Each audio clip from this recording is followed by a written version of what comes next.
Aujourd'hui, c'est la journée nationale d'hommage aux harkis. Les harkis, ces Algériens enrôlés dans l'armée française pendant la guerre d'Algérie, vous le savez. Une période que le livre d'un journaliste, Le Dernier Tabou, vient éclairer d'un jour nouveau, expliquant notamment que la très grande majorité des harkis n'a pas quitté le pays en 1962. Hervé Gutmann, Marc Savino. Exhumés des pages sombres de l'histoire, ils sont des milliers d'hommes et de femmes à le réclamer depuis plus de 50 ans.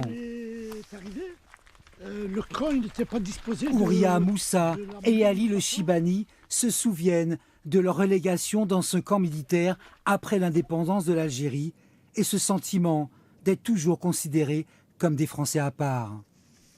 Les Français, ils ne savent pas qu'est-ce que c'est l'histoire des harkis. Il y a des gens qui m'ont dit qu'est-ce que c'est les harkis. Voilà. Ils ne savaient pas quand je leur dis je suis une fille de harkis. Ils me disent qu'est-ce que c'est les harkis. Voilà. Je leur ai expliqué. C'est des gens qui ont combattu pour la France.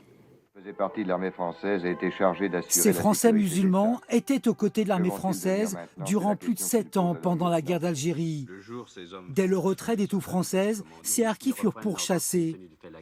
Ali Laïdaoui se souvient parfaitement de ce 5 juillet 1962, resté gravé dans sa mémoire quelques jours après l'indépendance. Ils criaient de partout les gens. Alors moi, qu'est-ce que j'ai fait? J'ai trouvé j'ai levé une plaque tout à l'égout. Je me suis engouffré dedans. J'étais le seul. Il y en a qui se fait attraper, il y en a qui étaient blessés. Il n'arrivait pas à courir, le pauvre. Ils ont carrément matraqué.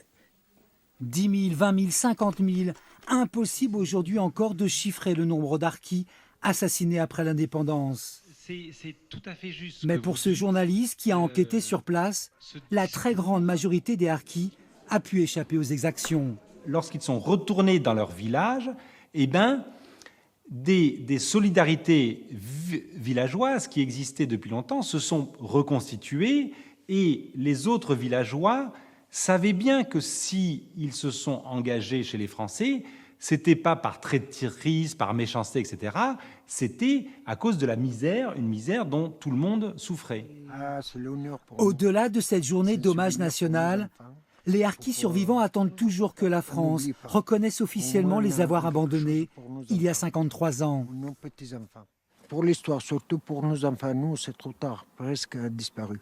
Nous, les harkis, pratiquement, on ne trouve plus rien. Donc, la plupart sont partis.